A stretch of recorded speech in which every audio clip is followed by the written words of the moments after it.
hari ini sejak kemarin kita tahu bahwa kita kedatangan tamu pimpinan tertinggi umat Katolik sedunia, yaitu yang diberi gelar Paus Fransiskus, saudara, yang berkedudukan di Vatikan. Vatikan itu di Roma, dan Vatikan itu diakui oleh dunia, sehingga Vatikan itu walaupun dia ada di dalam negara lain, saudara, tapi tetap aja dia punya kedutaan.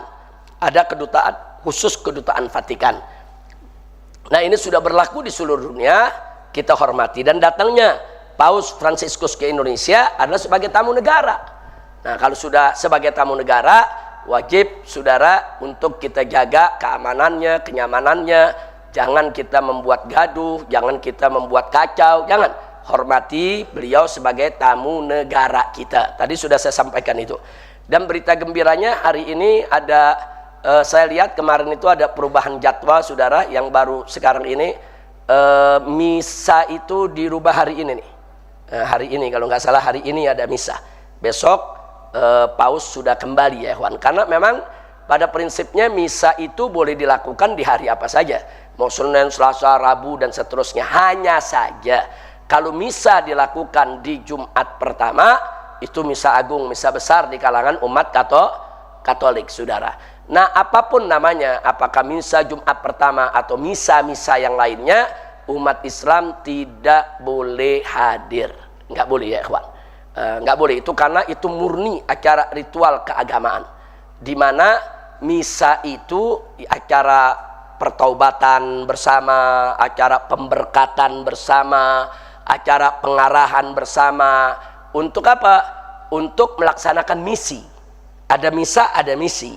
Untuk supaya yang hadir, yang diberkati, yang diarahkan, bubar dari sana, diberikan tugas, misi untuk menyebarluaskan agamanya ke seluruh dunia. Nah, jadi misa itu semacam dia ritual agama, dia ibadah ya kawan, untuk pertaubatan dan lain sebagainya. Tapi pada akhirnya diberkati untuk melaksanakan misi. Ada misi yang diberikan kepada semua yang hadir. Nah, orang yang menjalankan misi itu mencoba menyebarluaskan daripada agama Katolik ke seluruh dunia disebut misionaris. Jadi ini semua ada kaitan, ada misa, ada misi, ada misionaris. Nah, saya tidak ingin bercerita soal misi dan misionarisnya, tapi kita bicara misa sebagai ibadah mahdhah bagi umat Katolik, murni dia merupakan acara ritual ibadah. Orang Islam nggak boleh datang. Haram kalau orang Islam itu datang, saudara. Nggak boleh. Lalu kalau ada yang nanya, lalu kalau nonton di TV, nggak perlu kita nonton ya, kawan. Kecuali kalau untuk kepentingan tadi tuh, kepentingan penelitian, pengawasan, jurnalistik, silakan aja dilihat. Pembelajaran ya, kawan. Tapi kalau untuk umum nggak. Tanpa alasan-alasan syar'i yang dibenarkan, jangan ditonton. Karena itu acara ritual ibadah umat agama lain. Islam sudah cukup membuat garis lakum dinukum waliyadin, saudara. Nah, itu yang perlu kita ketahui. Bahkan andai kata TV menyiarkan dari waktu jam 5 sore sampai jam 7 malam, saya serukan matiin aja TV-nya ya, kawan. Nggak usah dilihat. Apalagi kalau hari Jumat diadakannya. Wah, hari Jumat pada asar itu sa'ah Fatimiyah, itu sa'ah mustajabnya doa. Tapi dilakukan di hari apapun, termasuk hari ini, saudara. Jangan ditonton. Matikan TV, kita isi dengan zikir, wirid, hizib, sampai sholat maghrib kita baca rotib dan lain sebagainya, sampai sholat isya selesai. Apalagi ini hari awal bulan Rabiul Awal. Kira-kira jelas tidak? Nah, jangan dikatakan kita nggak toleransi. Enggak, kita sangat toleransi, saudara. Toleransi dengan kedatangannya, toleransi dengan penyambutan negara, silakan. Toleransi, silakan. Dia mau pakai stadion utama Senayan atau GBK, silakan. Silakan. Dia mau bikin misa akbar yang hadir mungkin ratusan ribu atau jutaan umat Katolik, silakan. Umat Islam tidak boleh mengganggu. Haram umat Islam mengganggu. Itu toleransi ya, kawan.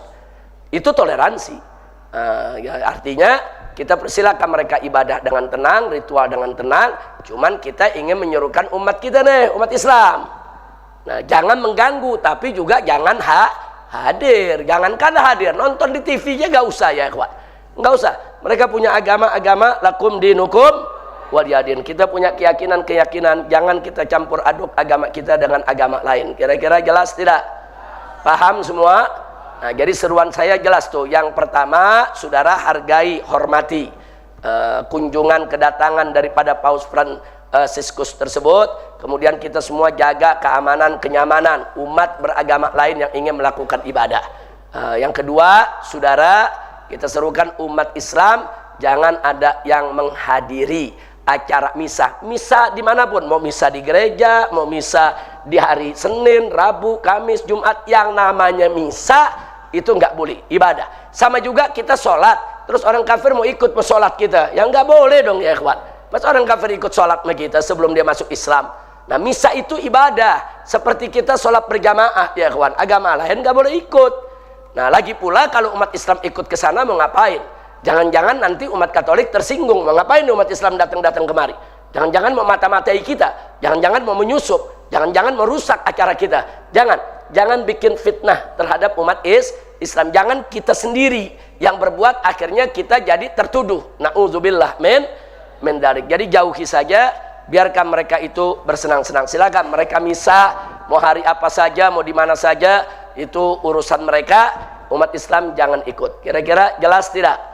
Nah, jadi kita sudah sangat toleran ya, Pak. Nah, apalagi ada berita kemarin Kemenak minta Kemenfo lah untuk himbau televisi jangan ada azan jangan menyiarkan azan maghrib.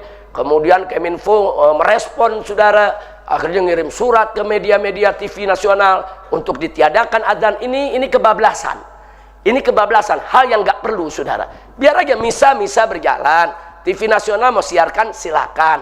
Nah, televisi-televisi yang sudah terbiasa puluhan tahun menyiarkan azan maghrib, siarkan aja azannya saudara. Ntar habis azan kan mereka bisa siarkan lagi, no problem. Azan berapa menit sih? Ada azan 1 jam? Ada azan 2 jam? Enggak ada. 10 menit? Kayaknya 10 menit juga kelamaan ya kuat. Azan sebentar.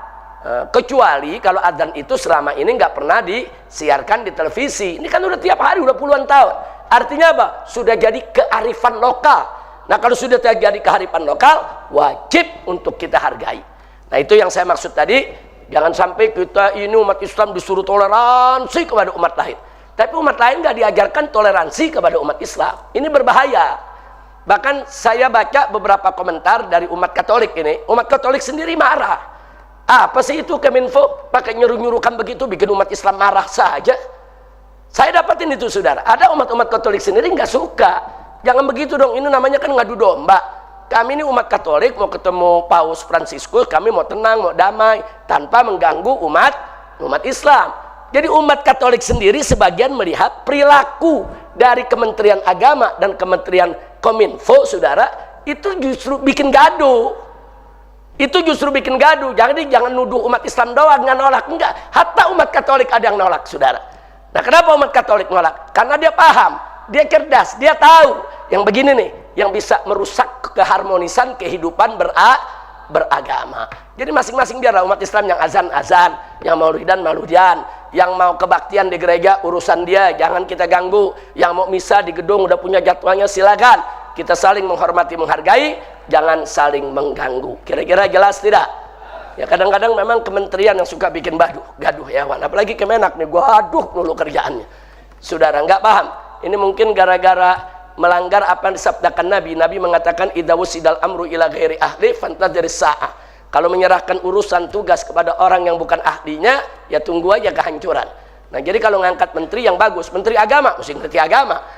Menteri agama mesti yang bagus agamanya. Menteri agama yang mesti perhatian kepada persoalan agama. Bukan menteri agama bikin gaduh di tengah-tengah umat beragama. Na'udzubillah min dzalik. Mudah-mudahan besok di pemerintahan yang baru kita dapat menteri agama yang bagus, yang alim, yang soleh, yang amanat, yang jujur. Jangan menteri agama yang jualan kuota haji lah, saudara, yang bikin gaduh aja. Na'udzubillah min